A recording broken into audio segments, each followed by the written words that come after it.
right, good evening everybody. We'll get started here in just one moment. Just do the quick audio and visual check, as well as the DVR check. So if you guys can hear me, and if we're streaming in 1080p, as well as if you can rewind, just give us a thumbs up, and we will kick this off here in just a moment. Welcome to Midtown Manhattan.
We'll get started.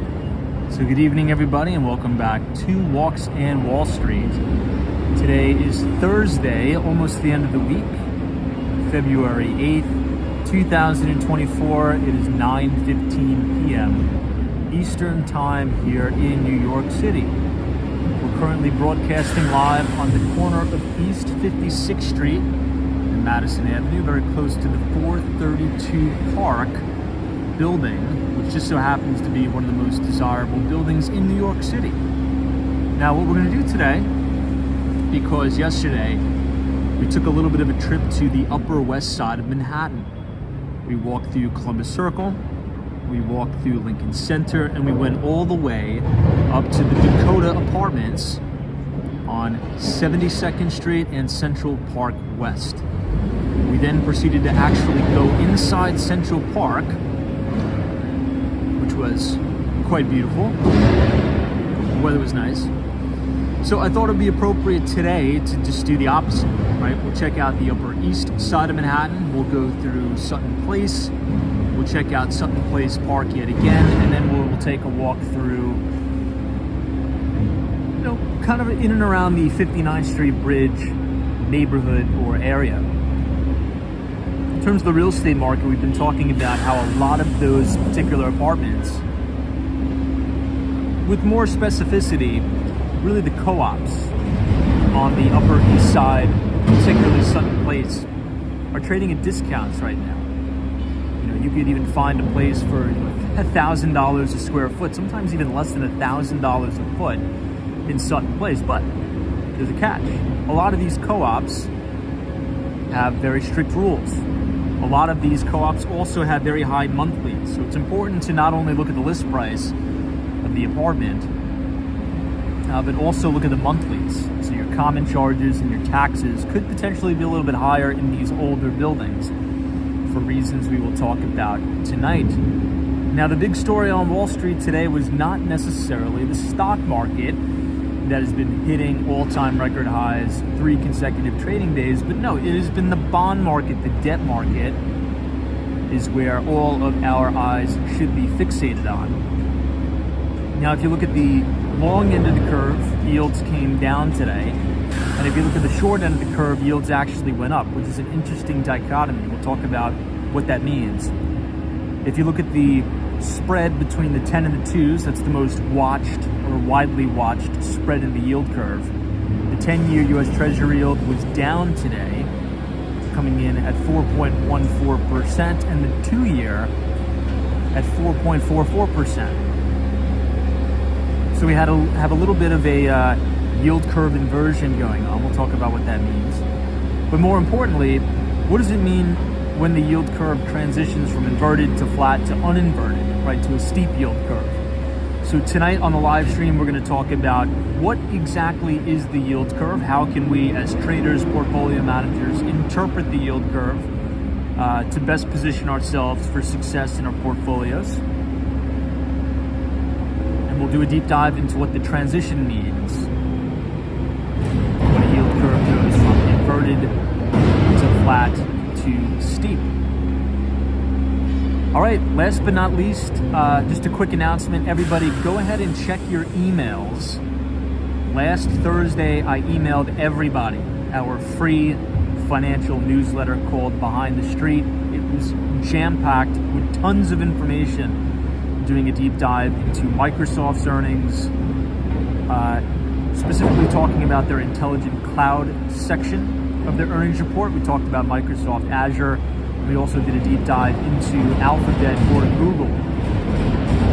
So if you want to receive all of our free equity research every other week, just go ahead and scan the QR code on your screen, and you will be able to have about 2 years of archived research at your fingertips for free on our Substack.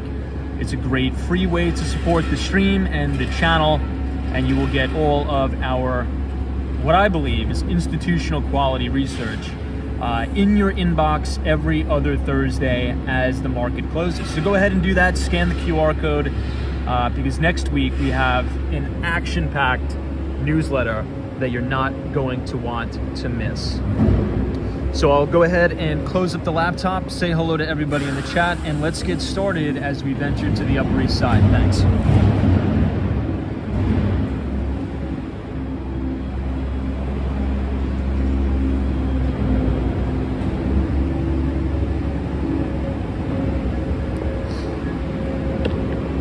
All right, let's see who we have. We have Joe E. What's up? Says good evening, Tom and team. Reporting for class. Always a pleasure. What's up, Joe? Thanks so much for joining us. I see Lance is here. Welcome, Lance. It was a beautiful day in Manhattan. It was about 52 degrees in the city. Richard Scott, Lori Crockett Owens is here. Diana, Justin Hernandez, Ace Options Trading, Evan Weeks. What's up? Says if you're on the Upper East Side tomorrow, maybe stop by Glance and get a hot chocolate. I've been hearing endlessly that it's the place to get a hot. Wow, I'll check that out. Thank you so much, Evan Weeks, for that recommendation. I see yesterday 15. See all of our good moderators. Welcome. Sally is here, NYC Home, and John Sorley. Now it looks like they're doing some major construction here at the Trump Tower. You have tri-state dismantling, taking a lot of the sheetrock, the drywall, probably from one of these luxury apartments in the Trump Tower, and crushing it down as we speak. John A., what's up? 53 degrees today on upstate New York. It was an awesome day. It was an absolute phenomenon of a day in New York City. It's a little bit windy though now that it's nighttime, but it was a picture-perfect day. You know, if the winters could just stay around 55 degrees, I mean, New York would be the best place to live all year round. If our winters were like, you know, maybe 50 degrees, 55, maybe a 60-degree day mixed in here or there, I mean, New York City is absolutely unmatched. This is the corner of East 56th Street and Madison Avenue. This is 575 Madison Avenue, which just so happens to be my office. This is the Douglas Elliman, I would say, main headquarters in New York City. A lot of the top brokers work out of this office, including the team I work for, the Kirsten Jordan team at Douglas Elliman. To the south, we could see pretty good views of 1 Vanderbilt and 270 Park, which is going to be the brand new JP Morgan Chase office tower. Our good friend Jamie Dimon. But for tonight's live stream, we're going to be doing the exact opposite of what we did yesterday. Yesterday, we went through Columbus Circle. We went through, Lincoln Center. And we went all the way up to 72nd Street and Central Park West, where we saw the very famous Dakota building. That's where John Lennon was unfortunately murdered, right there at the front door of the Dakota. So we're going to switch it up. We're going to go all the way to the Upper East Side tonight. We'll pass through Sutton Place, and then maybe we'll go all the way up by Hunter College, which is in the CUNY system, the City University of New York, all the way on New York City's Upper East Side. Jose is here. What's up? Welcome. NYC Homes says NYC will always be the place no matter what anyone says. Always been the best and always will be. I think I agree. I mean, you know, New York is going through some rough times right now, but all cities go through some rough times. And I think actually this adversity is going to make New York even stronger. I was thinking about this today, and I think this will be a good place to start our conversation as we quickly take a peek at the very front of 432 or 432 Park. It's a clear night, so we'll be able to see all the way to the top. Look at how massive this building is. It's incredible. This is a Harry Mackalow building. Mackalow Properties also did the largest office to condominium conversion in the city's history with One Wall Street. But you know, I was thinking about this today because oftentimes we talk about all of the commercial space and retail space that is totally vacant in the city, right? A lot of the office space, commercial office, particularly in Lower Manhattan, is vacant, right? Is sitting empty. We've talked about this almost to the point of ad nauseum on the live stream, but there's about 14% vacancy in Lower Manhattan. This is a really nice Maybach here. Now, why is that a problem for the city?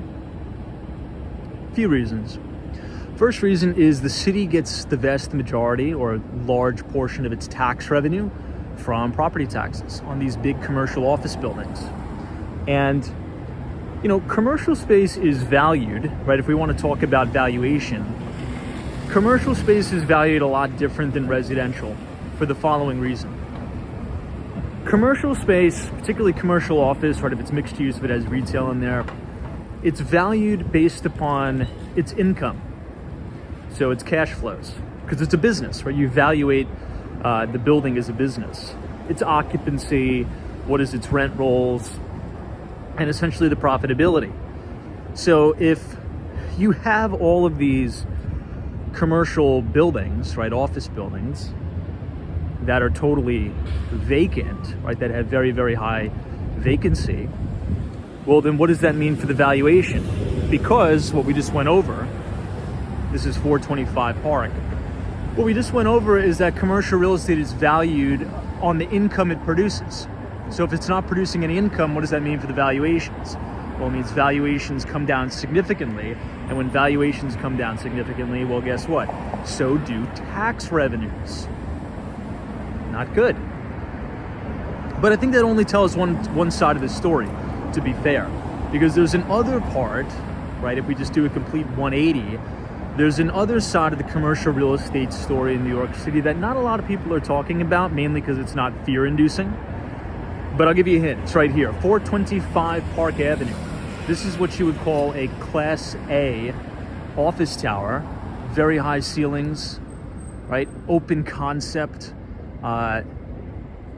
Just amenities like crazy, and there's actually very high demand for companies moving into these Class A office towers. So it's not like companies are pulling out of New York City because they don't like the city. It's that they're just downsizing and they're becoming more efficient and moving into better property. And the prime example would not only be 425 Park right here. I mean, the thing looks amazing. But another prime example is the Hudson Yards, right? Hudson Yards is doing extremely well. Another Class A office tower that has about 99% occupancy, okay? Not 99% vacancy, but it's almost fully occupied, is, you guessed it, One Vanderbilt, which is actually connected underground to Grand Central Station. So I think it's appropriate when we're covering this story to talk about both sides. The city is going through some tough time in its Class B and Class C office space, which over time, my prediction, right, doesn't mean I'm going to be right, but over time my prediction is the following. I believe that a lot of these buildings are going to go to foreclosure auction. They'll sell for like 30 cents on the dollar, right? Maybe 50 cents on the dollar. And developers will either make the decision if it makes sense for a condo conversion, if you could do it, or they'll probably just wait till demolition costs come down, demo the entire building, and then build a brand new residential style building. That's what I think. So yeah, the reduction in tax revenues is going to be difficult for the city, but I think that the reduction in tax revenues is going to force our politicians to sharpen up, right? You can't be wasteful. You can't just bank that New York City is going to be a cash cow and that you could squander all our money. You kind of got to button up and sharpen up. Nice Tesla Model Y here. I don't know, what do you guys think? Hey, Ryan, what's up? Good to see you. Jonathan says NYC is beautiful tonight. It definitely is. And thank God it's warm tonight. NYC Homes, Tom, workers want glitzy office buildings. If you don't create a nice environment for your workers where they want to show up every day, you're going to have a hard time with productivity in the long run. I think you said it better than I could have ever said it, right? I think you nailed it. Particularly after the pandemic, by the way, right? Everybody was treated to this, la-la land of working from home, which is essentially, let's face it, working from home is not working at all. In many cases, I understand that people actually do work remote, but I mean, I think in the majority of cases, people were not, being too productive from home. So if you get a taste of working from home in your sweatpants and your company is going to force you back to an office that has, 7-foot ceiling heights, the fluorescent lighting and 1980s style cubicles, your employees are probably not going to be feeling too well, right? So as a way to entice employees to come back to the office, you're going to need to have all of these crazy amenities. You're going to need to have the floor-to-ceiling glass windows. You're going to need to have the restaurants on premise. It's a good point.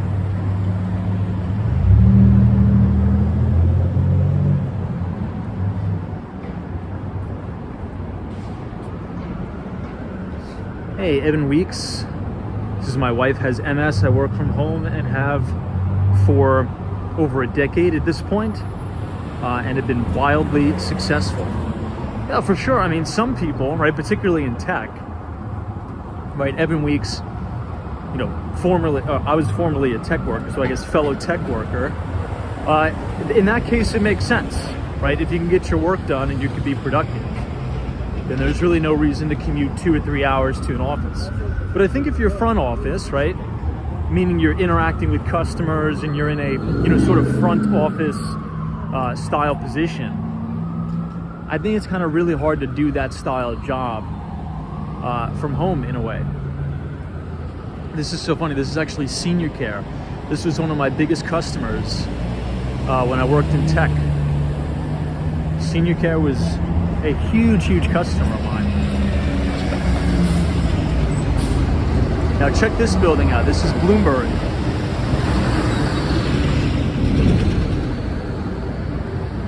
If anybody works in finance or consulting, you've ever used a Bloomberg terminal, well, that's where a lot of that stuff goes down, right in this building. But if you guys are enjoying the live stream so far tonight as we venture to the Upper East Side of Manhattan, feel free to leave a like on the video and click the subscribe button if you're new. Someone says, Tom, may have missed your take on the NAR's class action cases concerning real estate commissions. What are your thoughts? Well, I believe that price fixing is bad. And I think that's what the case was alleging, right? Is that a lot of real estate brokerages around the United States were fixing commissions. But I also think that there should be free markets and people should be able to charge whatever they want. So if I'm selling, you know, somebody's house and I meet with the owner and I say, okay, I'm going to charge you 20% to sell your house. Well, they're going to say, no, that's ridiculous. I'm not going to pay you 20% to sell my house, right? And then I'll say, okay, well, what about 5%? They could say, no, that's ridiculous. And then you could settle on 1%. So there's not a mandate for what a commission has to be for somebody to sell a home. The problem is, what has been alleged is that there's been some collusion and commission fixing. I'm saying price fixing, but I think the more appropriate term is commission fixing, right?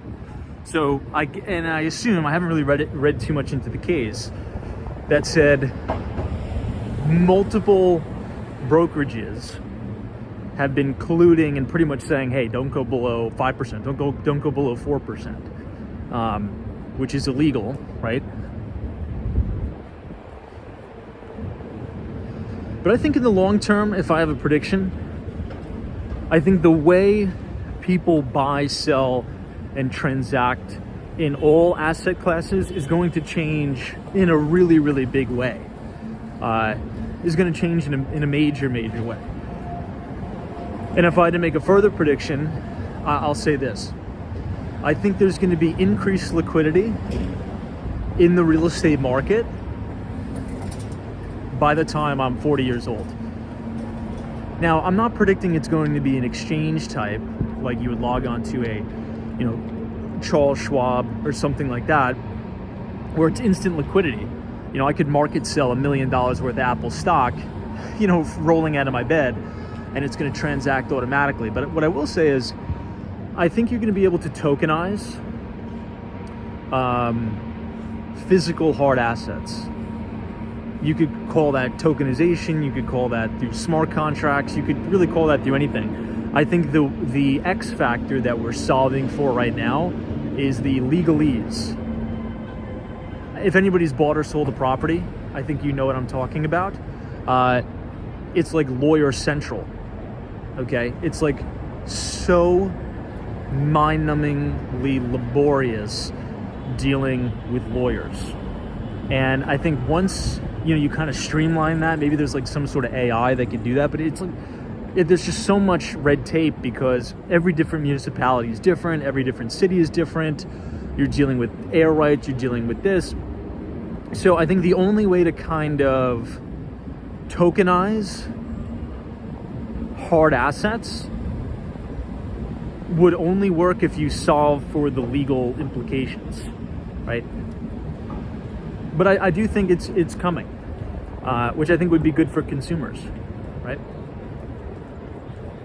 I don't know. What do you guys think? Like, what are your takes on it? What are your thoughts?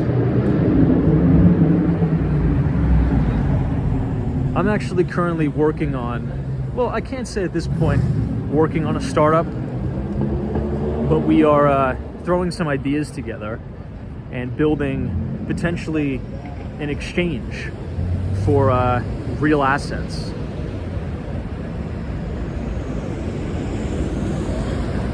Ace Options Trading says, I'd love to own over $1 million Apple stock. I would too.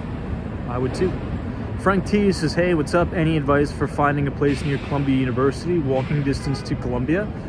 Are you looking to buy something up there? Or are you looking to rent something up there?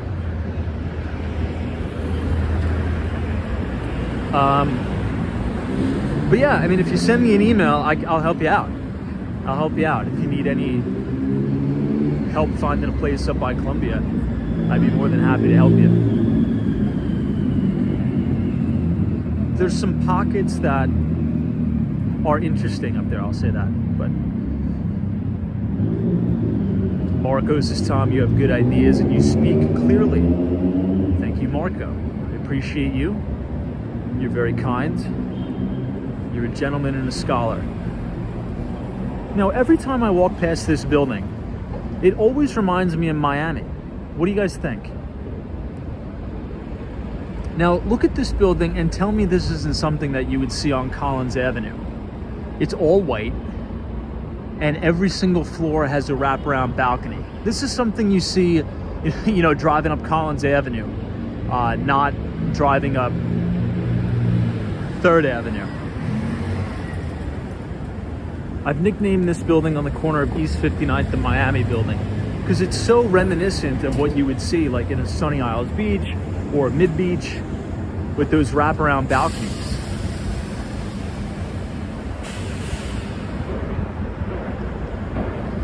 Hey Hawaii, what's up?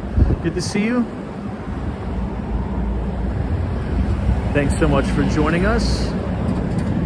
We're going to be checking out Sutton Place in the Upper East Side tonight on the live stream. But first, if you look all the way down 3rd Avenue, you're going to see a building that kind of sticks out a little bit. It's this building right here. And that is nicknamed the Lipstick Building, and that is where Bernie Madoff ran his Ponzi scheme, right from there. And this is Bloomberg. You can kind of see inside some of the floors, if you will. T-Cal says, Tom, I've never been to Miami. I want to go to Disney in Orlando. Now, speaking of Disney, I think they reported a pretty good quarter. The stock was up about 10%. NYC Homes says, Tom, thoughts on the public hotel NYC 215 Christie Street, planning on a potential stay this spring. I have not heard of it. I will look into it. But yeah, haven't heard of it, to be honest.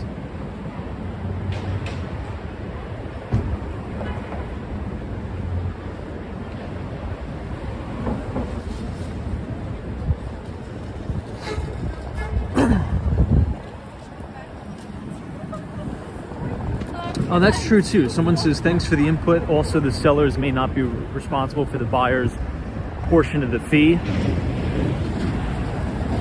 Yeah, that's true. Yeah, I mean, I don't know what's going to happen with that.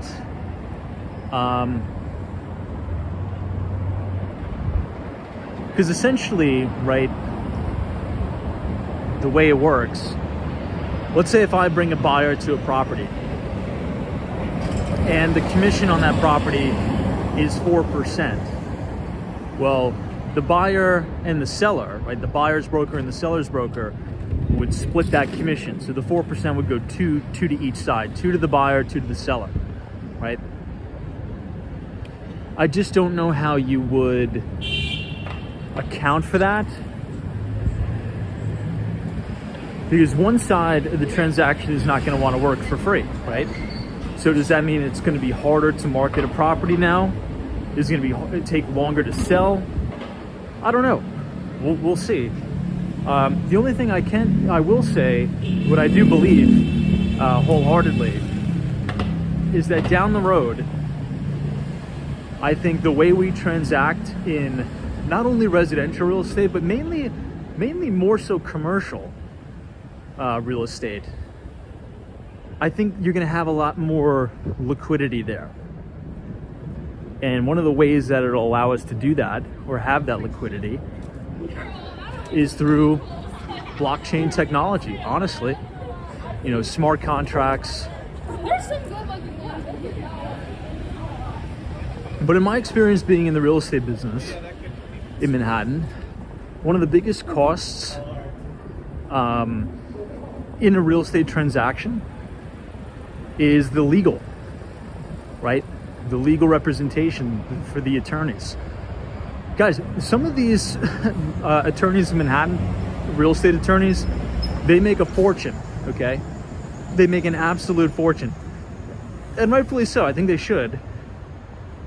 But there's so much that goes into it, right? Many people think that, you know, buying and selling a piece of real estate, it's so easy. You just give the guy the money and then you move in. Not so fast, right? There's so much stuff that goes into it. The inspections, you got to pull title. But look, technology always disrupts. And in my previous career, I worked in tech. And that was the fastest moving industry I've ever worked in. There's so much innovation. And technology at one point or another always disrupts every single industry known to man. And I think the real estate industry is going to be no different. I think it's going to be disrupted in terms of how we transact, right? In terms of how buyers buy, how sellers sell. And I think tokenization, right, is going to have a lot to do with that. Thoughts there? Agreements, disagreements? Because this is an interesting topic of conversation. I think there's going to be a lot of money made in this sort of topic.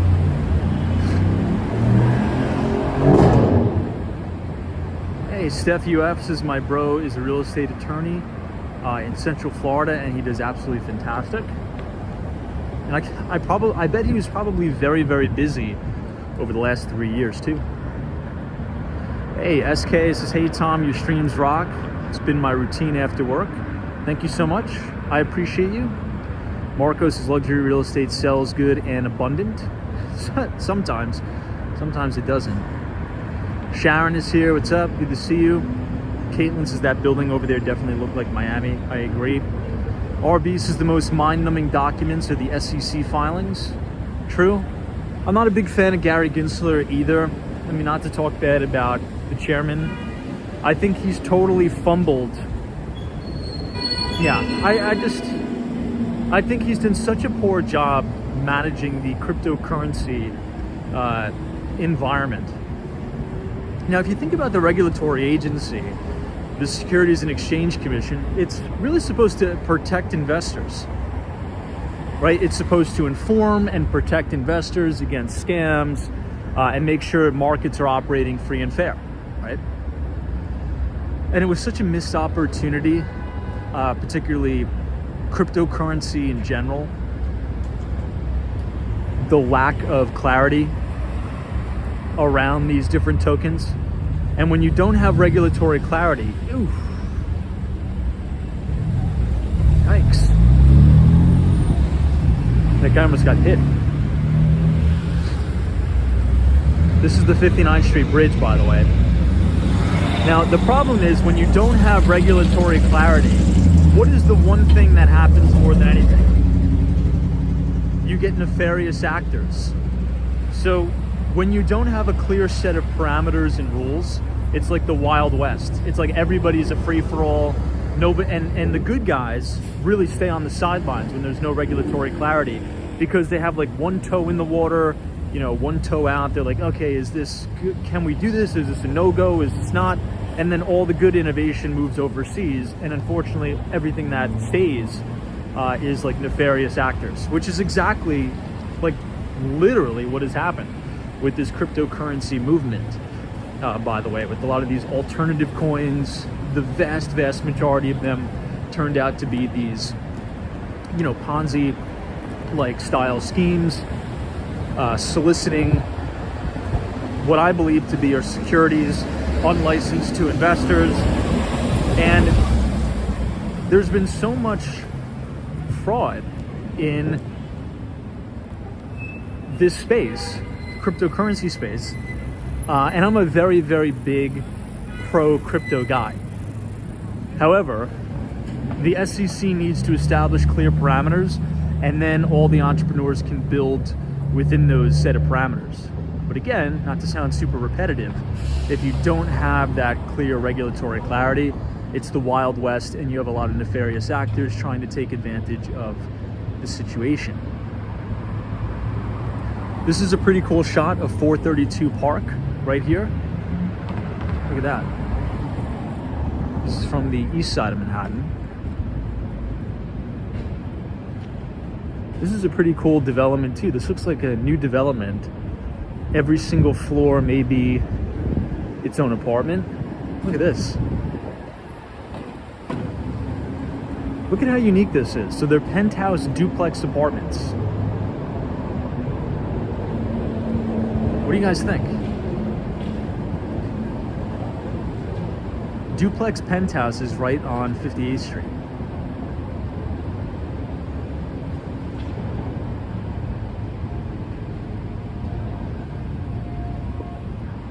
Very cool. Hey, Carla, what's up? Says good evening, everybody. Welcome to the Upper East Side, Carla. We're happy to have you.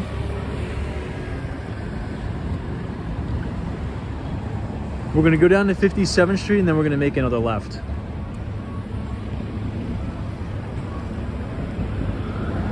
Hey, Teresa Diaz, what's up? Yesterday 15s has agreed, he sure has. He is stalling. Now the good news, right? The good news is this, guys. And I wrote about this in our most recent newsletter. I think this is such a big win.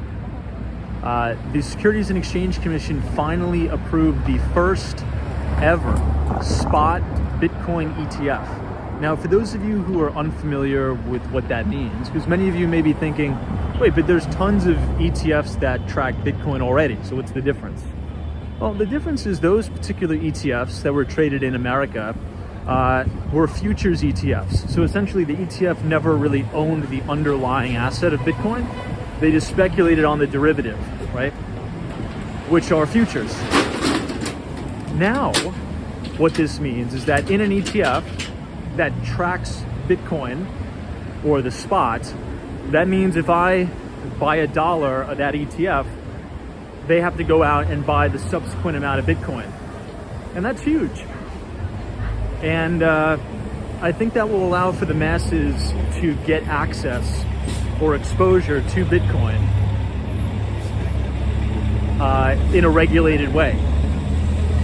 Now, on the flip side, it's going to sound like I'm being a little bit hypocritical. And I would agree. But I'm about to be the biggest hypocrite going, if I may, if I have the team's permission. I actually wouldn't advise to buy any of these ETFs that track Bitcoin, because if you think about the fundamental value proposition of Bitcoin in and of itself, is that it's an unconfiscatable asset. It's the only asset in the world that's physically unconfiscatable and permissionless. So if I go ahead and then give my money to Larry Fink, who's the CEO of BlackRock, and say, hey Larry, here's $100,000, go ahead and buy me $100,000 worth of Bitcoin, and you custody it. Well, I've just violated the one and only principle that Bitcoin is of use, right? The point of buying Bitcoin is not so I can give it to Larry Fink at BlackRock, right? It's so that I can be responsible for my own coins and self-custody on a paper wallet, a hardware wallet, so I can have permissionless money, not give it to BlackRock.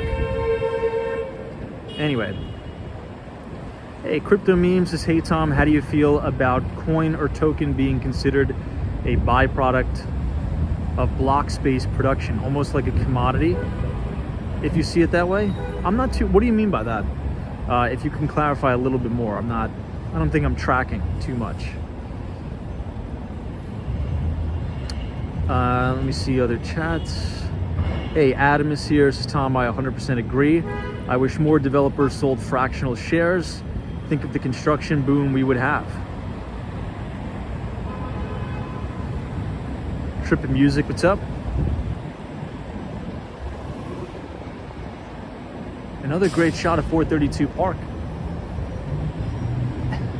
Hey, what's up, Alley Star? Now, if you guys want to read sort of a piece that I wrote about this, covering my opinions, look at this little corgi dog here, covering my opinions on really the cryptocurrency ecosystem. We do write a free financial newsletter for the group here. We send it out every other Thursday, right as the market closes. So if you scan the QR code on your screen and punch in your email, it's going to take you to our Substack. So if you subscribe to our Substack for free, you can access over 2 years now. It's kind of wild. We have over 2 years of archived research at your disposal for free. And if you have the Substack application, you could even listen to the audio version of the newsletter, so you don't even have to read it. So go over there and check it out. We are going to be sending out the next newsletter on Thursday. Okay, so Thursday at the closing bell. Make sure you check it out by scanning the QR code on your screen and just punching in your email. This is a pretty cool new condo building too. It looks like every single unit in the building is an individual floor, and you have these really cool looking floor to ceiling glass windows. Very, very unique. It's just on a busy street though. You know, you're on 57th Street. Not only is it a two-way street, but you have the on-ramp to the Ed Koch 59th Street Bridge. So,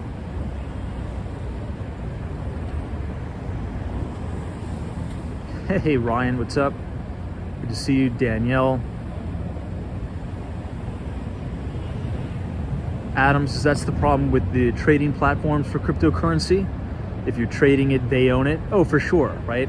So if you're actively trading Bitcoin on an exchange, that's the risk you take, right? You know, if an exchange gets hacked or, you know, an exchange goes bankrupt or out of business, that's kind of the risk you take, right? Because if you send, you know, your Bitcoin to GDAX or something like that, or any exchange like Kraken, KuCoin, I don't even know if that's still around yet, they hold your private keys. So, all right, let's push on a little bit into Sutton Place. You'll get to see some of the older co-ops.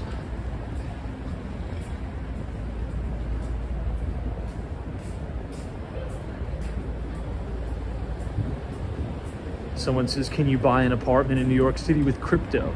It's funny that you mentioned that because we're actually working a deal where a potential buyer asked that exact question. They're like, hey, we like this apartment, but we want to buy this with cryptocurrency. And the answer is yes. It's a resounding yes. You can transact and buy property in cryptocurrency. Now, the seller has to agree to it, but there's also ways for you to start the transaction in crypto, and they convert the payment into US dollars. So you could absolutely use your cryptocurrency to pay for apartments in New York City.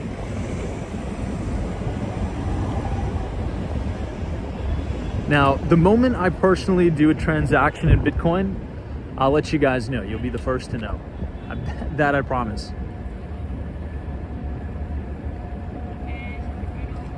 Someone says, I almost bought real Bitcoins in 1996. Bitcoins weren't even around in 1996. Here's another shot of 432 as we head over to Sutton Place. We'll quickly cross.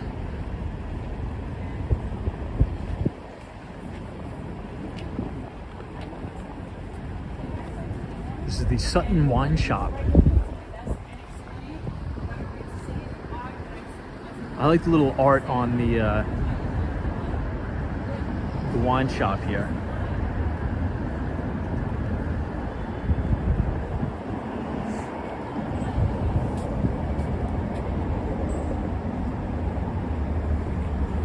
Do we have any big wine connoisseurs here?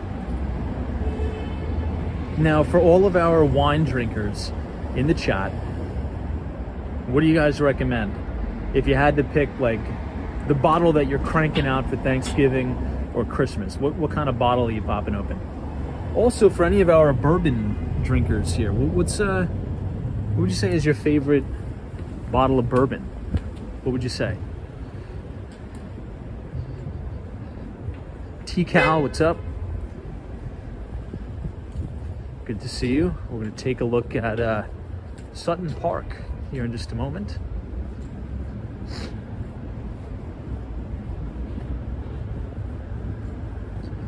Travel Nieces is, what do you like, red or white? Give us a red in the chat. What do you think? What are you thinking about a red? I don't really drink alcohol though.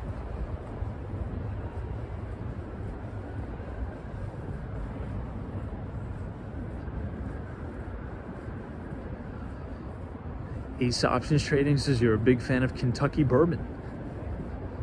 Roland says I like Maker's Mark. What do you think about Woodford Reserve? Any thoughts on Woodford Reserve? Harry says Pappy Van Winkle. I've been getting a little bit into the bourbon business. I really shouldn't say business, but mainly because one of our buildings that we're selling is right across the street from the Widow Jane Has anybody had that bourbon, Widow Jane? Anyway, I always talk to the guys and girls over there just because, you know, during the open house, I'll walk over, say what's up, and they educate me on the world of bourbons. So I've been getting my fair share of bourbon education. Cape Cod Sarah says, I drink Maker's Mark and Angel's Envy. JG29 says, Woodford Reserve is very good. Ren 1018, there we go.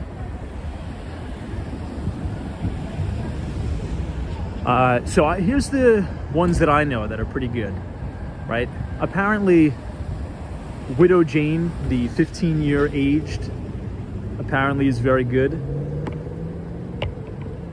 Woodford Reserve, the double oak,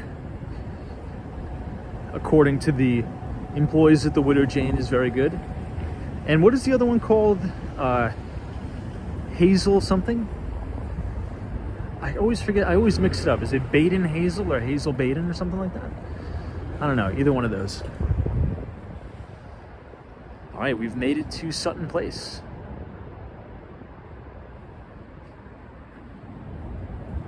Here we have it. See the street sign, Sutton Place. Bradley says Blanton's is really good. So, Bradley, is Blanton's the one where they have the individual horses on the top of the bottle? Am I thinking about the right one? There's some sort of bourbon that when you buy it, you're supposed to collect all the bottles because they have different horses on the top or something like that. Jackie says Basil Hayden, got it. Yeah, I mean, you know, guys, I had never known, right, the world of, you know, bourbon connoisseurs until I started to work right across the street from the Widow Jane. I mean, some of the people that go into the tasting room at the Widow Jane, like, they know so much about where it's aged, the different type of barrels that they put it in. It's like a whole entire industry. It's crazy, and I had no idea. If anybody wants to check us out over at the Widow Jane, if you're in Brooklyn, New York, I know everybody at the Widow Jane. So I can get you into tastings, anything you want. And in the summer, assuming, you know, we don't sell one of the penthouses before, we're gonna have another party sponsored by the Widow Jane up on the penthouse. So I will keep you guys updated. You're all invited if you want to come. Because Red Hook, Brooklyn is very nice, particularly in the good weather. All right, here we are. What do you think of this? This is the 59th Street Bridge from Sutton Place Park. Okay, Bradley says that's correct. Okay, see, I'm starting to get a little bit of a bourbon education, as you guys can tell. JG29 says yes, that's Blanton's, the one with the horses. 10-4. Mighty Bull, what's up?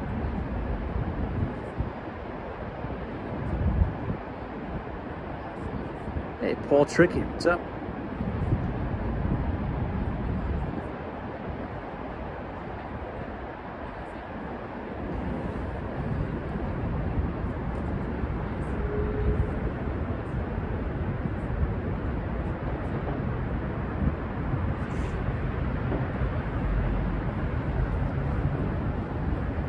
So this is the Sutton Place neighborhood in Manhattan. I think there's a very blatant mispricing that's going on in the New York City real estate market. So if you go on Street Easy, you can actually find some 2-bedroom, 2-bathroom apartments just under 2,000 square feet that are priced right around $1,100 a square foot. And that is a pretty good deal. Now, there's a few catches, right? Some of these buildings are a little bit older. Some of them are co-ops. And the maintenance fees can be a little bit high, right? So it's kind of like a balancing act. But, you know, I guess the trade-off there is, should Sutton Place fall back into fashion in New York City? Is it possible that you could trade up that apartment, you know, at $1,500 a foot in 10 years, or $1,700 a foot in 10 years? I'd say maybe. I would say maybe, right? But that's all dependent on if Sutton Place really comes back into fashion. But I'm working with the buyer right now, and that's where we're looking. We're looking at Sutton Place because, a lot of these other places, like in Tribeca, which is a very fashionable neighborhood, things are going for like $2,200 a foot, $2,500 a foot for the premium product.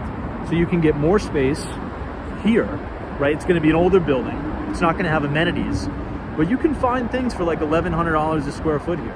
It's not bad.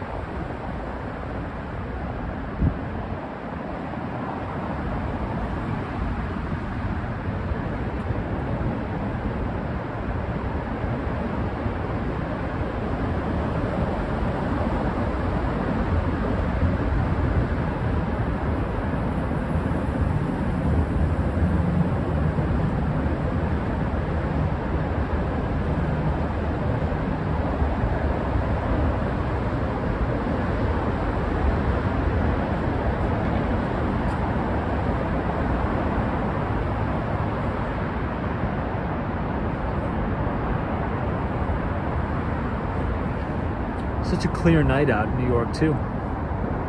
But if you guys are enjoying the live stream so far tonight, feel free to leave a like on the video and click the subscribe button if you're new. We do these streams every single night starting at 8:30.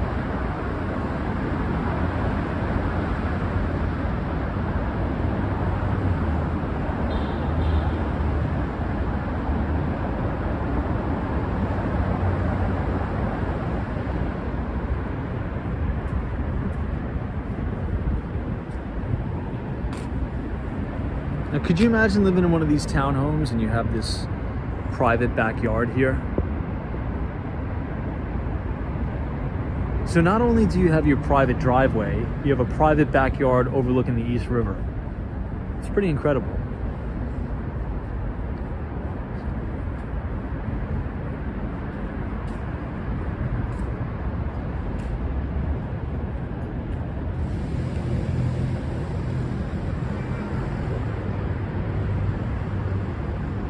Hey, Susan S., what's up? Mike C says I would be constantly looking out the window if I own one of those apartments. Same here. I can't get over this property. It looks like there's 3 distinct townhouses with your own private backyard and just an incredible, like, perfectly centered view of the 59th Street Bridge. This is Sutton Square and Riverview Terrace.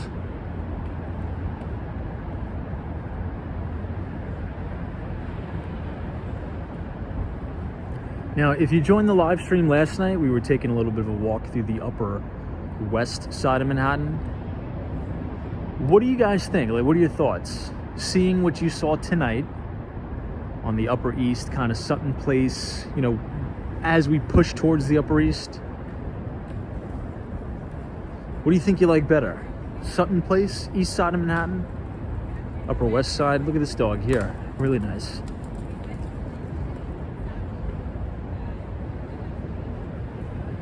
Yeah, Shirley Smiles says it looks like a different world. It doesn't even really feel like you're in Manhattan.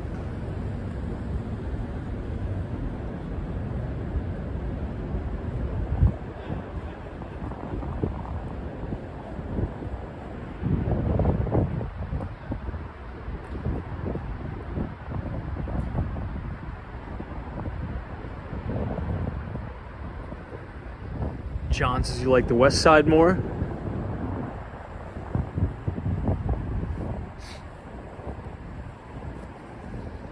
Now this is my favorite strip of New York City townhomes right here. So you have 1, 2, 3, 4, 5, 6 in a row.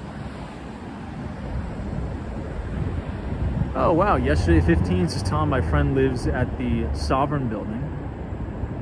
Very nice. Yeah, these townhomes are probably my favorite in the entire city right here. I mean, look at how beautiful they are. The architecture is fantastic. They probably even have a garden on the roof.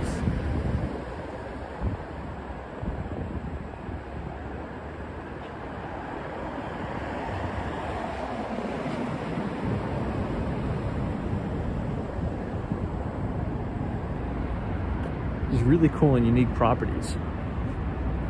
Let's go over to the Roosevelt Island trolley. Maybe we'll catch it going over.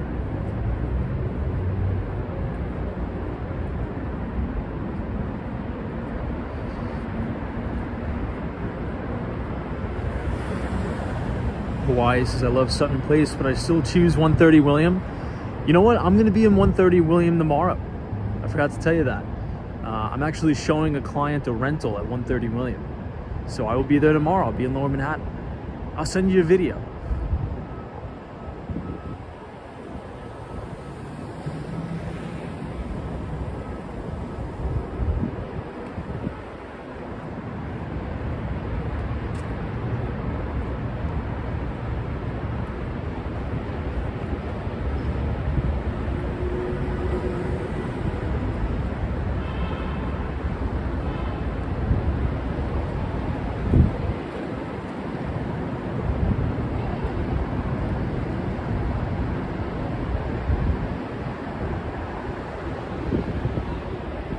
Now, did anybody, this is sort of breaking news. It kind of relates to the financial markets, but I'm curious. Everybody in the chat. Did anybody get a chance to watch the Tucker Carlson interview with Vladimir Putin? And if you did, I'm not going to give my opinion on it yet. What did you guys think about it? Was it interesting? Do you think it was insightful? Did you watch it yet? Oh, no way, Lance is Tom. I will be in Wall Street tomorrow night for dinner. Where are you going? You going to a Capitol Grill? Maybe I'll see you down there. Wait, I don't know. I mean, what do you guys think? Because I did watch some of it.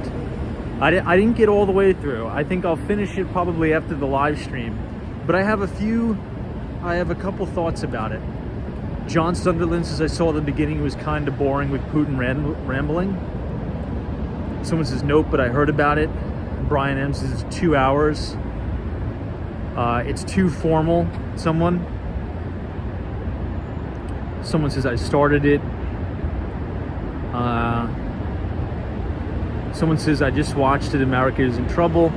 Daniel says, I've not seen it. Robert says he's a Putin stooge. Yeah, not what you think about the two people. I'm talking about more the interview. Like, what did you think about the interview in and of itself? Yesterday 15 says not yet. I want to watch it. Interesting. So I watched it, and I'm not gonna lie, I was pretty excited about it. I was like, I want to sit down at the office, you know, eat my dinner, and just have my full attention on the Tucker Carlson, Vladimir Putin interview. Guys, I was so disappointed, okay? I was so disappointed. They, you know, I think it was a mixture of a couple things. Maybe I'll have to go and rewatch it. But I mean, Mike, I almost couldn't get through the first 15 minutes of it because it was such a snooze fest. It was so boring. I think the guy who did the voiceover or the translation for Putin, I mean, that guy could put you to sleep in 2 seconds. Okay, just the most. I mean, number one, you got to get a different guy to do the translation or the narration. That's number one. And number two, right, and not to criticize too much because I could never do a good job interviewing Vladimir Putin, but Putin took control the whole first hour of the interview, right? Just rambling on about, you know, the history of Russia going back to this and that. And it's like, dude, you know, and I get it. You're in front of the Kremlin. It's kind of intimidating. But it was just like non-stop rambling about the entire history of Russia. And look, it's not that I wasn't interested in it, it was just so boring. Did anybody see the, did you agree? And maybe this is a bad take from me, but I was like put to sleep, totally put to sleep.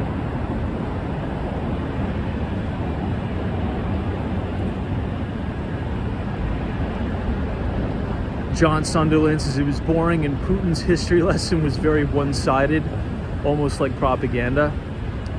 Joseph Hardaway says, you know it's boring if it's 2 seconds. Cease has thought the interview was the best instance of true journalism in a while. Michael John says you need to watch it because they get into the economy. I'm going to give it another shot. I'm going to give it another chance. Alfonso said, I don't watch it, but most people said it was very boring and Putin's just mumbling about Russia for 2 hours.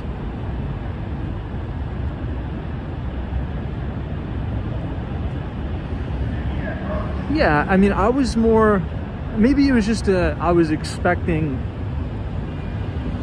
you know, for them to talk about, you know, what's going on right now, right? It's important to give context on the situation, right? But he was going back to like, because he was like, you know, Tucker Carlson, I understand you were a history major, so let me, you know, school you on some Russian history. And then it was just like, for 30 minutes, right? Didn't really get into the current events much at all.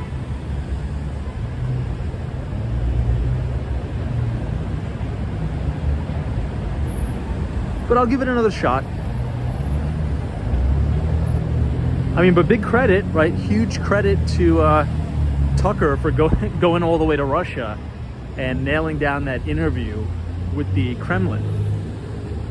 Because I think it's important. And I do want to commend Tucker Carlson on the following. I think he did a phenomenal job with pushing Putin to release. He actually said directly to Putin's face, he's like, look, you know, the Wall Street Journal reporter that you totally unjustly and unrightfully detained and jailed in Russia, he's like, you know it's bullshit, I know it's bullshit, why don't you just release him and we'll take him back to the United States when I go back to the United States.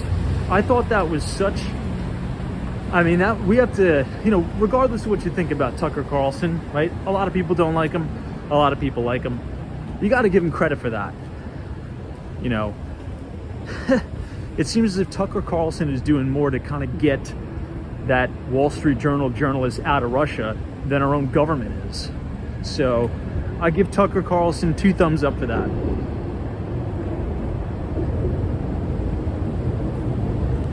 All right, now we walk directly under the 59th Street Bridge and we're going to head back to Central Park.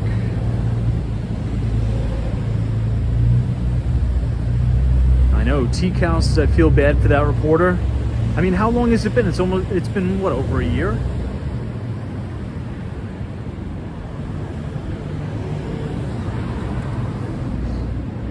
Check out this new development here.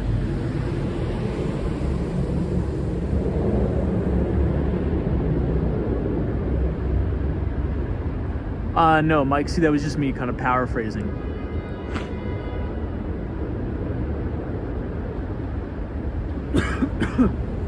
Excuse me. Now, these are interesting new developments. Apparently, they're all loft-style apartments. And they have balconies, too. I'm wondering about the street noise, though, because you're right off the 59th Street Bridge. Probably gonna be a bit noisy. Hey, what's up, Dan Sang? Good to see you. So happy you're streaming in Midtown East. This is my favorite part of Manhattan. Yeah, we just took a little bit of a walk around Sutton Place, which I enjoyed.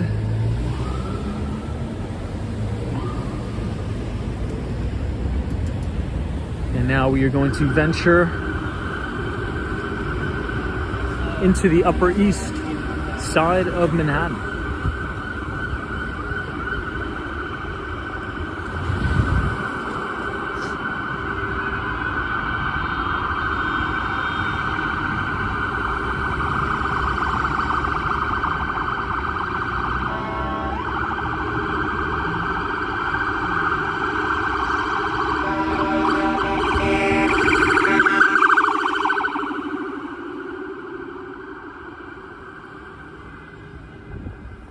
space.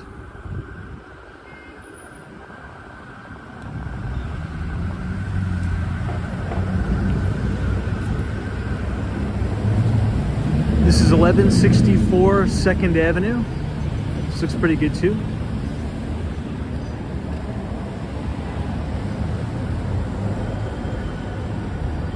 Some of the higher units look really good.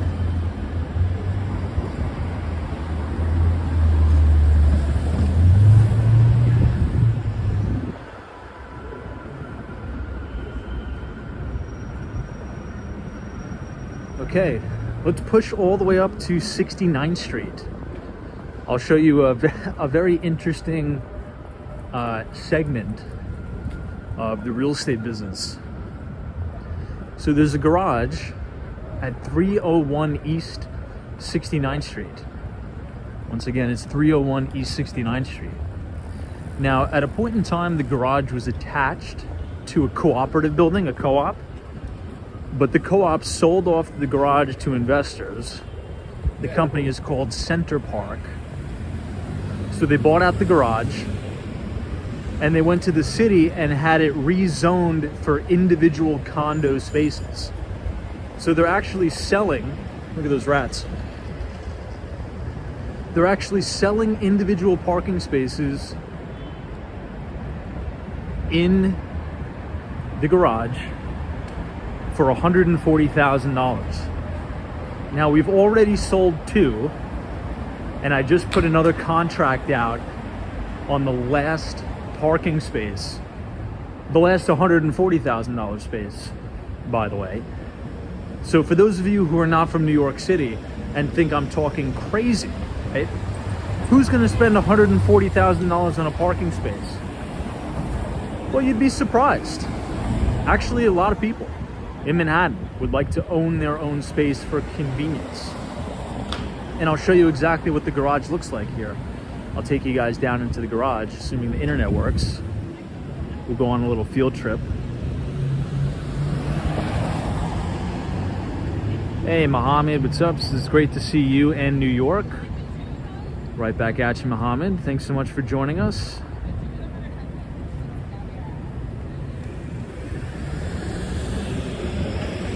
Now, the Upper East Side is very quiet, right? Very, very quiet.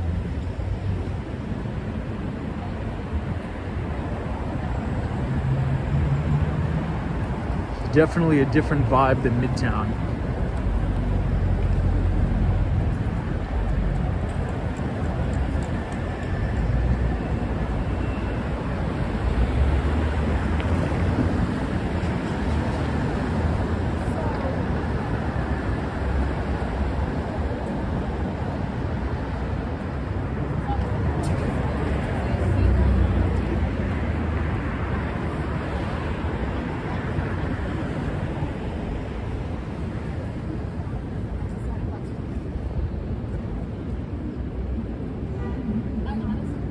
Hey, Dan Sang, what's up? This is Tom. It might be a good time for you to buy some Chinese snack in Chinatown Supermarket. They have a lot of good stuff during the Chinese New Year.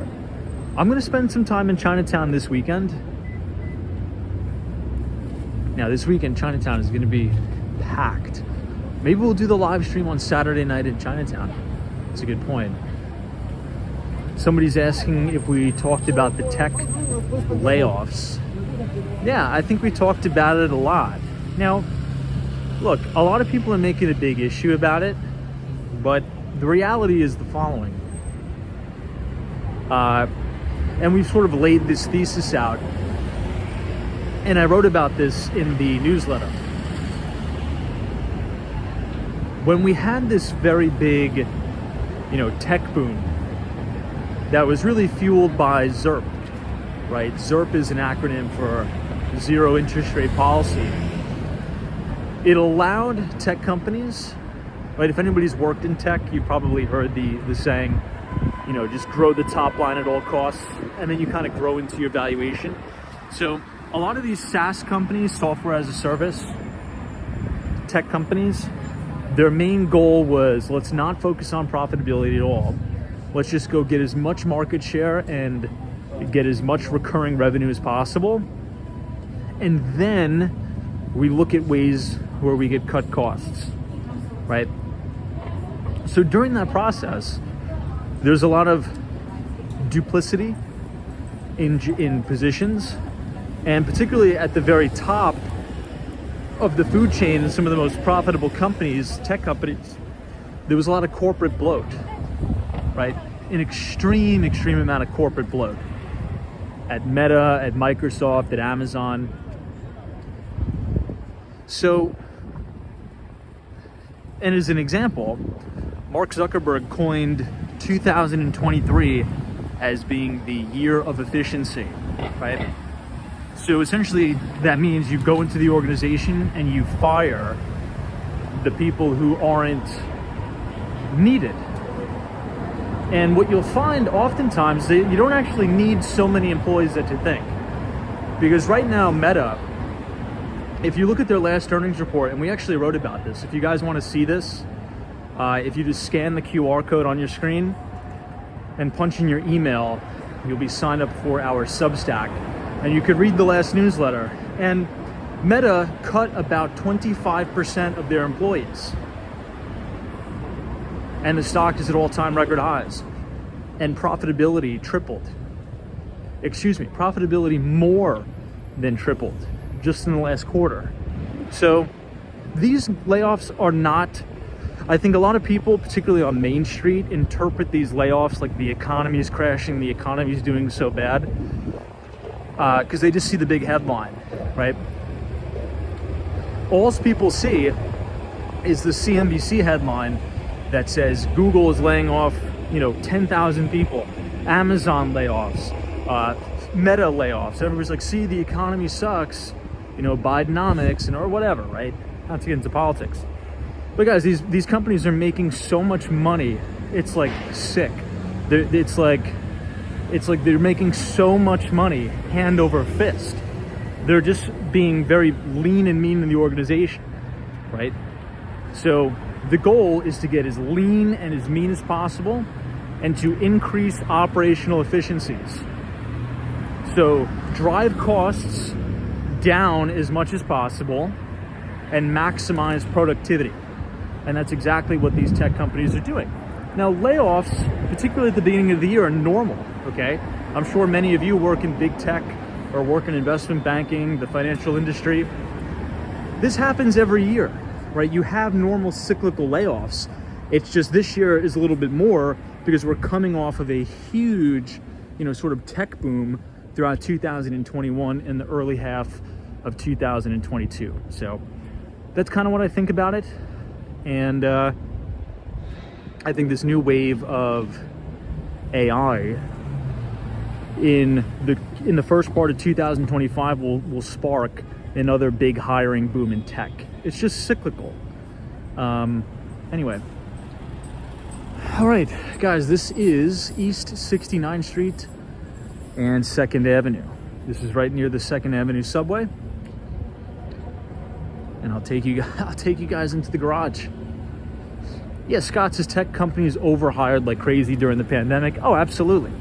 I mean, look at how many employees were employed at like Peloton. It was ridiculous. It was absolutely ridiculous. Hey, Vince Fine Arts, is Tom. What are the maintenance fees on the garage spot? So you have to pay, there's 3 different components. Number 1 is the taxes, since it's a condo. You're gonna pay $340 a month in taxes. Number 2, you're gonna pay about $125 a month in garage security. And number 3, the HOA or the monthly maintenance is gonna be about $75 per month. So your overhead, in addition to you owning the spot, is gonna be about $550 a month. All right, let's head over and we will check it out. Someone's asking, do those spots appreciate in value? No, not really. You shouldn't buy this space if you're looking for a good cash flowing investment. This is for people who are buying convenience and who are buying time. The vast majority of people who own, oh, look at this. I didn't even know this was for sale. It's a townhome for sale. Sirhan has the listing. Wow, and you have your own private garage too. That's crazy. Look at how cool this thing is. Let's go across the street so we can see the facade a little bit better. I mean, that's what really blows my mind. Like, you could have an actual townhome in Manhattan and you just have your own garage. It's like living in suburbia. I mean, this thing is an incredible, incredible property. Look at that.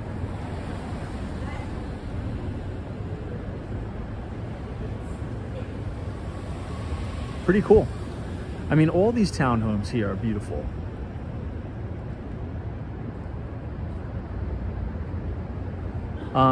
Anyway, so the vast majority of people who buy these parking spaces, you know, live and work in the neighborhood. They're all very well-to-do, and they just don't want to deal with the fact that they have to park in a valet parking garage. You know, calling them, when is the car gonna be ready? You know, having other people drive the car for them. They just don't want to worry about it. And, you know, when you're at that level of, I guess, financial success, you can afford, and it's actually advantageous for you to buy time, right?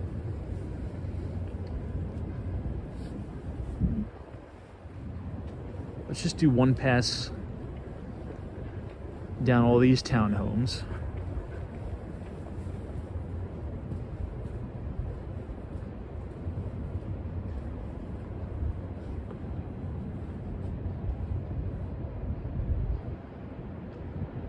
These are all really nice. All right, before my phone dies, let me get you guys down into the garage. I'll show you what we're working with here.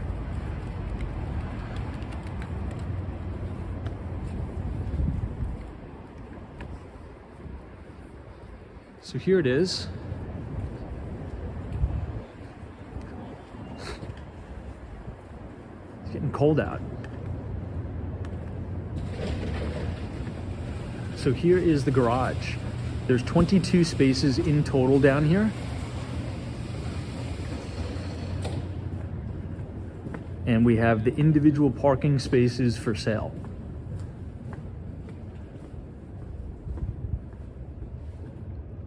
So it's a very nice garage. You have a little pit stop here. You have your own private bathroom. And yeah, each one of these spaces is about $140,000. But 14 and 15 are actually $175,000. But this is what I'm talking about convenience. You just drive down 24/7, 365. You don't have to deal with valet, and you come and go as you please. So it's very appealing, very, very appealing to people, particularly if you own, let's say, one of these townhomes on the Upper East Side and you don't want to park on the street. Well, you can park here. All right, let's actually do a one lap around the block. GFW 277 says $550 a month just for parking, just for a parking spot after you already paid over $100,000. I'm pissed off because my condo's HOA is $350 and I only paid $48K cash for it. Wow. Yeah, I mean, that's how much it is. You know, welcome to New York City. Hold on, let me plug this in.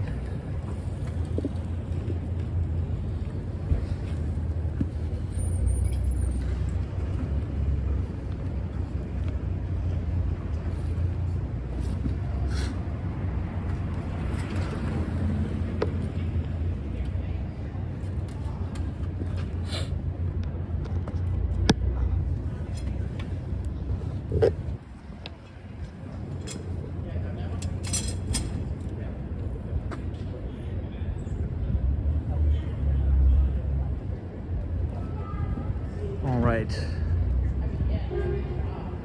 Fellow traveler says, or park on the street for free. Yeah, you could do that. Absolutely, for sure. T-Count says just park on the street. You could absolutely park on the street.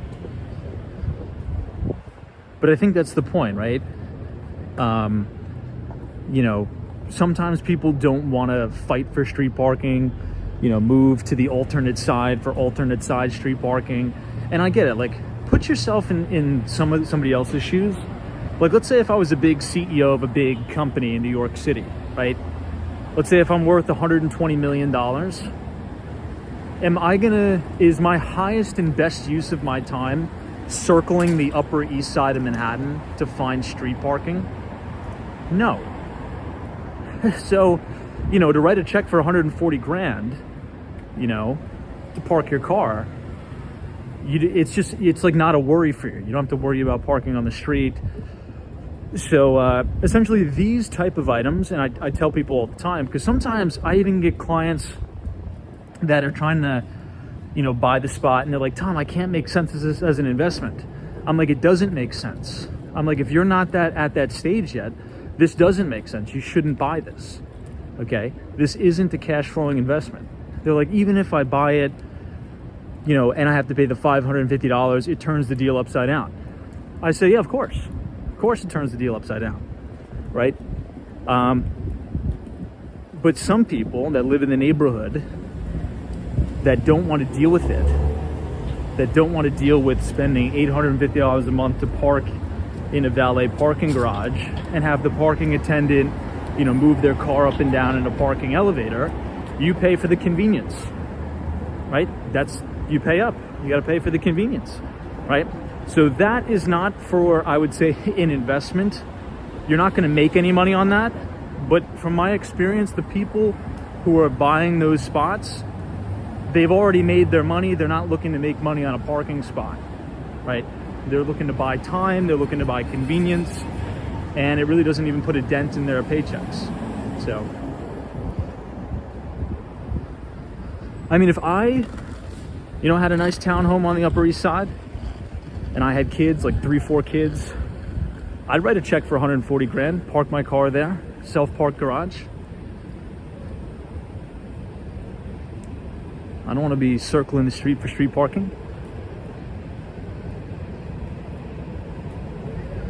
Hey, what's up, Peter? It says many doctors live in that area near the hospital and buy parking near their apartment. That's a good point too. I think there is a lot of hospitals all the way on the east side here.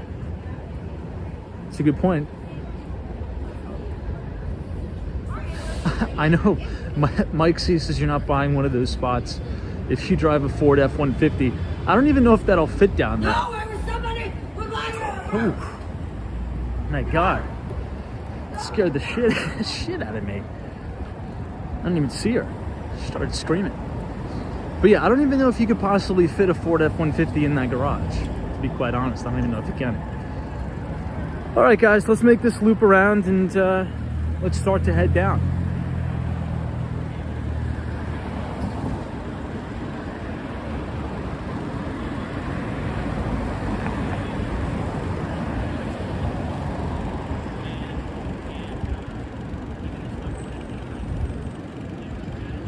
Carlos says you don't want to park your Rolls Royce on the street.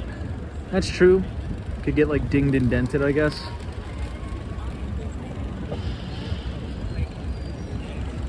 All right, let's cross. I was doing all the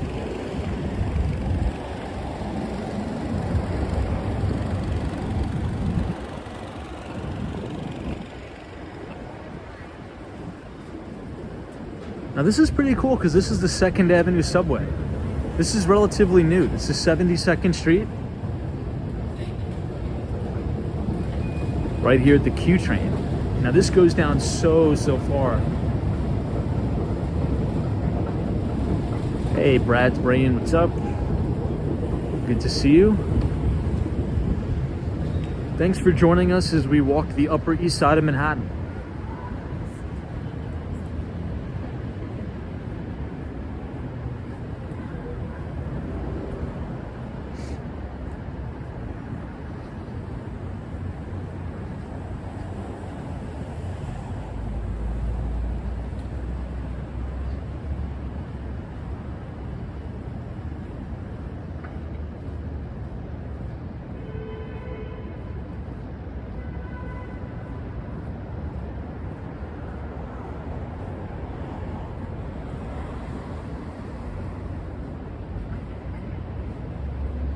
Oh, cool.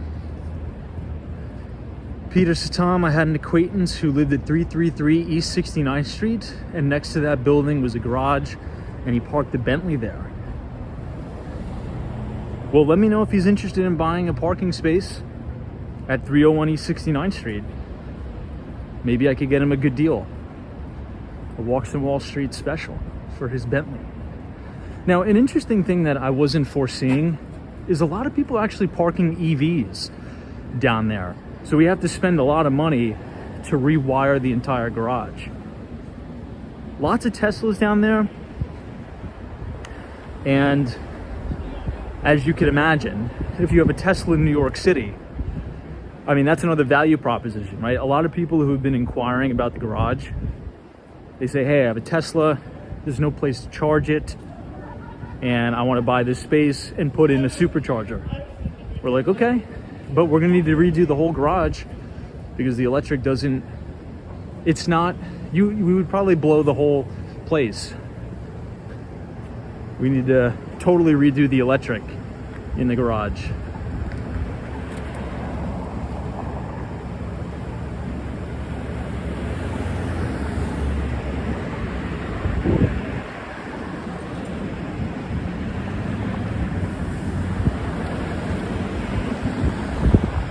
Brad's Brains. Tom, have you ever listened to the podcast called Masters of Business? I have not, but I'll take a screenshot and I will listen to it.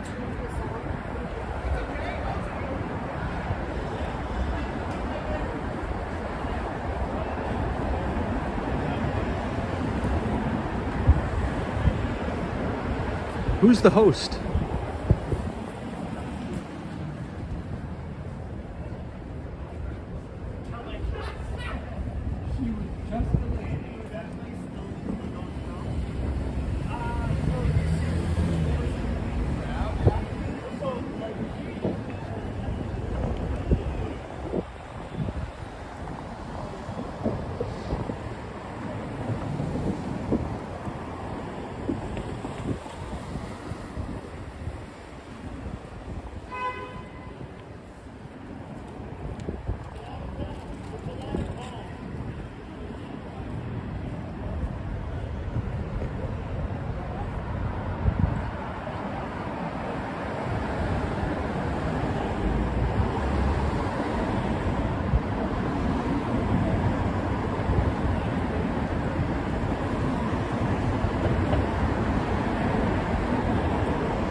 Hey, Gumby.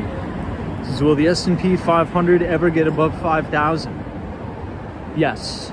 And it did. I think yesterday, intraday, we didn't close above 5,000, but I think we had an intraday print at 5,000 on the S&P.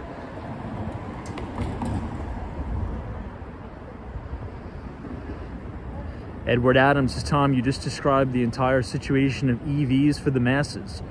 Where are you going to charge them? It's a big problem, particularly in cities, right? Now, if you're in the suburbs, you could just have a charging station at your house. But if you have a Tesla or an EV in New York City, particularly Manhattan, I mean, where are you going to charge it? So, I mean, it's a pretty sweet deal if you buy a parking space in there and you just install a supercharger.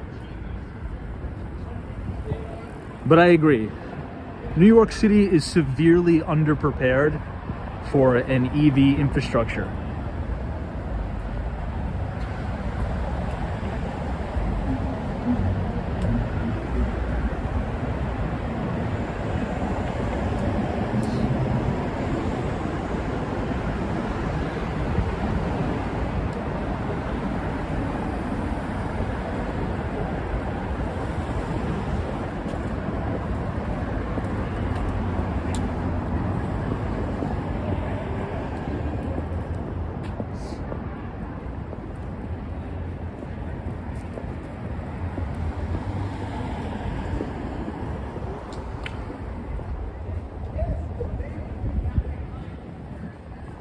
Ian, what's up? Good to see you. Brad's Brain says Bloomberg guy.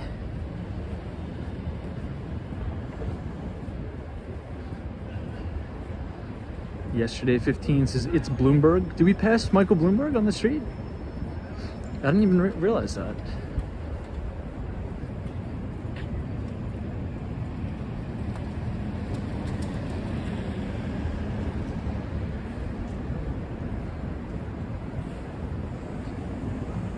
Or are you talking about the podcast is Bloomberg?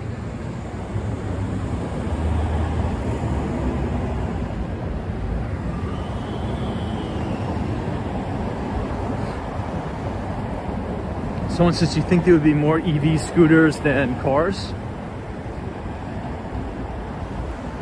Well, I think that EV company called Bird, or Bard, I forget what it was called. I think it just went out of business.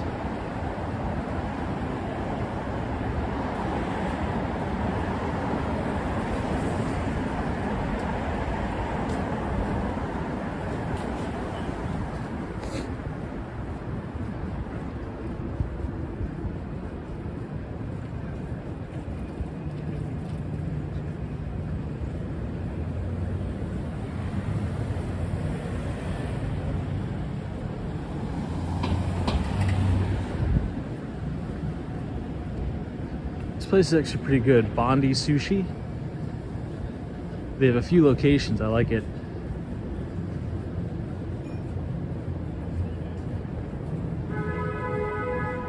It's a pretty cool sushi bar. Mike Hayes went bankrupt.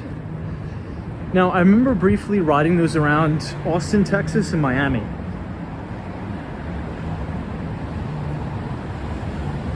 I think those are perfect examples of companies that were just, able to survive due to artificially low interest rates.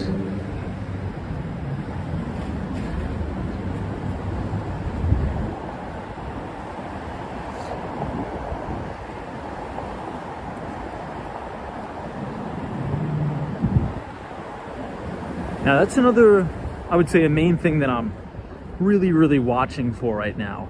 So even though the S&P 500 is trading near all-time record highs, we really haven't seen much participation from small caps and micro caps,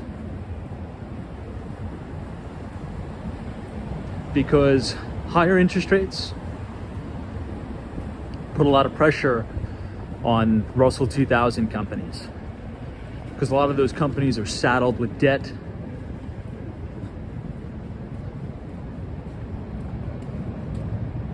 And a lot of that debt is floating rate.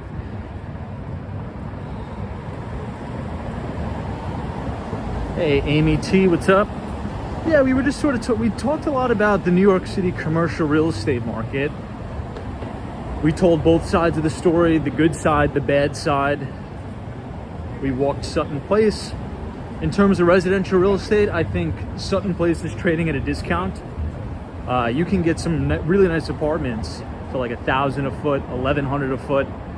Although your maintenance is going to be pretty high, and the building's going to be a little bit older, and they're not going to have amenities, right? But maybe there's a little bit of an ARB situation there, because what happens if Sutton Place falls back into favor, right? What happens if Tribeca, from the crazy, $2,200 a foot, $2,500 a foot apartments, kind of comes down and cools a little bit, and then we have a little bit of a rally in Sutton Place? Maybe in 5-7 years you could sell it at, $1,500 a foot, $1,600 a foot from that 1,100 trade. Let's see.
lot of this retail seems to be totally vacant.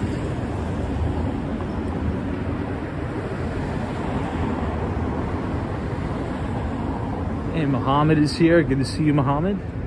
Thanks for joining us.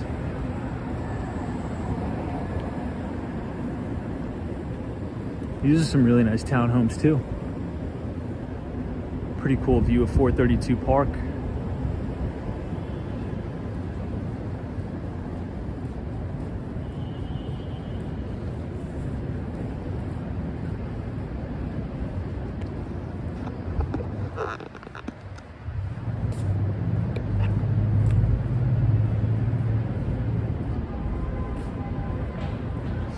Hey, Andrew, what's up? Thank you so much for your 10 CAD or 5 CAD donation. This is, what do you think about AMD? Well, I'm very intrigued by AMD, and what I could say is the following. If what they say about artificial intelligence, if all of that is correct, the moves that NVIDIA went on and AMD went on, these won't be 10-week moves, right? If this is a cyclical bull market, which I think it is, you know, it's quite possible that these names, right, with corrections here and there in between, right, the normal, you know, 20% individual high beta stock corrections, these are probably names that you're going to want to own for 2 to 3 years. Now, I don't give out financial advice, but it was interesting because my friend sent me a video of an interview with Stan Druckenmiller, who's widely regarded as one of the most successful investors of our time, and he sort of says the same thing. He's like, you know, and this kind of goes back to our topic that we were talking about in the newsletter, where, you know, maybe a safe way that you could play this AI move is not necessarily by buying pure play artificial intelligence companies, but by buying the companies who are supplying the tools for the AI revolution. And in the newsletter, if you scan the QR code on your screen, one of the things I wrote about is, you know, during the California gold rush, way back in the day, everybody wanted to go to California to mine gold to try to strike it rich. But not everybody that was mining gold got wealthy, right? A lot of them went there, they didn't find gold, and they went broke. But who really made a killing were the people selling the shovels and the pickaxes, right? So you kind of want to be in those industries that are serving the sector as a whole. And I think that's what semiconductors and the big cloud computing companies are doing. They're serving, right? They're providing as the backbone for these entrepreneurs to build AI product. So NVIDIA, the chips, AMD, the chips for that. And then you have, obviously, your Microsoft Azure, you have your Google's Google Cloud, and then Amazon AWS. So we actually have a little bit of an update from Alphabet Google. They're coming out with their new product Gemini, and that is going to be sold as a subscription basis on top of Google Cloud, and I think that'll do really well. There was an interview with the CEO of AMD, and she said that it could potentially be about a $400 billion TAM by next year. So if you want to watch that interview with the CEO of AMD, I included it in our newsletter. You just have to scan the QR code on your screen and punch in your email. You know, that Substack has about 24 months, 2 years of our archived equity research. That's totally available to you guys for free. So take advantage of it. It's a great way to support the stream as well. All right, back on Park Avenue. Let's see what we got here. Yeah, TK Porsche is the most enduring company of them all, of the gold rush, Levi Strauss. Absolutely. Brad's Brains has closed out my July 22s on Palantir today. Still long the stock, but I'll buy calls again. Just need more time value. Yeah, and Palantir is coming off a very, very good earnings report. Now, I won't buy the stock unless it hits new all-time record highs. I've said this before, in my opinion, that all the leaders for the cycle, like the true market leaders, the TMLs, they're already up and out, right? So usually what happens if you study the history of the market, as a market emerges from a bull to a bear, the first stocks to emerge are the TMLs, and they tend to go up significantly more than even the second best stocks. So I think, should the market pull back here and correct, which it will, it's only a matter of time, it's not if, it's when, then you're going to kind of see a rotation, right? You're going to see a pullback in the mega caps, the Magnificent Seven, and you're going to see redistribution of capital into the second best names. And I think those are going to be like the Palantirs, the Atlassians, you know, things like that. And then they'll go on a run. And then they'll sell off, they'll rotate back into the mega caps, or as they call it, the Mag 7. But until I can see consistent 25% plus revenue growth at Palantir, I won't own the stock, because there's just way too much merchandise on the market that's screaming, okay? That's just absolutely screaming. It's a good idea, but I would put that in like my second tier of ideas.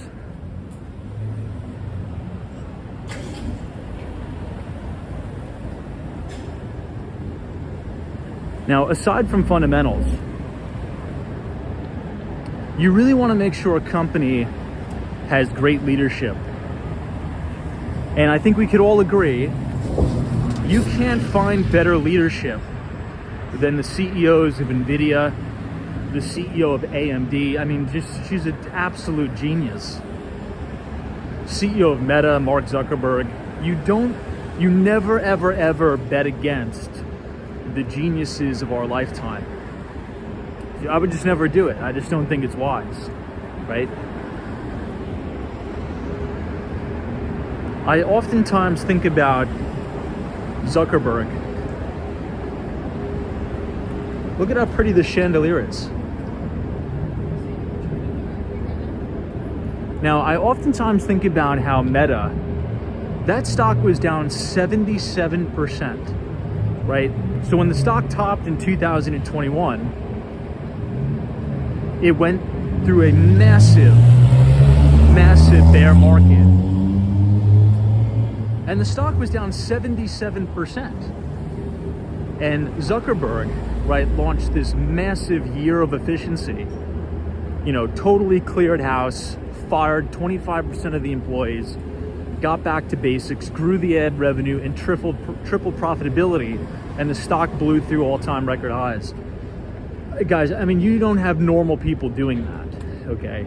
Like normal people like me and you, we don't have the capabilities, the expertise, you know, the grit to do something like that. So these are sort of like geniuses of our lifetime that you really don't want to bet against, okay? It's kind of like a freight train coming down the tracks. When the freight train is coming down the track, you get out of the way, right? If anything, you step to the side, you let it blow past you, and you try to jump on for the ride. You know, you don't try to get in its way.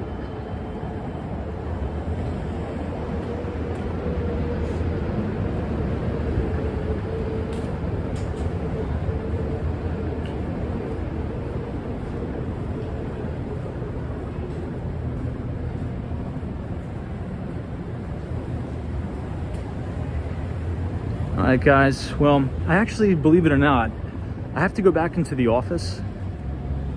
I got to finish up some paperwork here. But if you guys enjoyed the live stream tonight, feel free to leave a like on the stream. Click the subscribe button if you're new, and if anybody watching the stream or anybody you know is looking to move to New York City or move out of New York City, I work for one of the most successful real estate sales teams in the country. The Kirsten Jordan team at Douglas Elliman. Let me know if you want to work together. We'll find you good deals, not only in residential, but commercial as well. We could underwrite deals. We could do everything you need. Feel free to reach out to me if you want to sign up to receive our free investing newsletter every other Thursday after the market closes. Go ahead and scan the QR code on your screen, punch in your email, and you will be signed up for our Substack.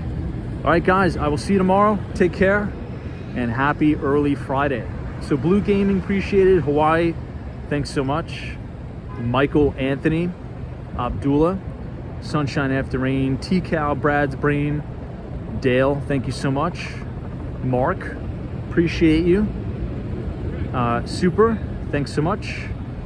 TK Porsche, appreciate you. Always a bull market somewhere, you just need to know where to look. Take care, guys.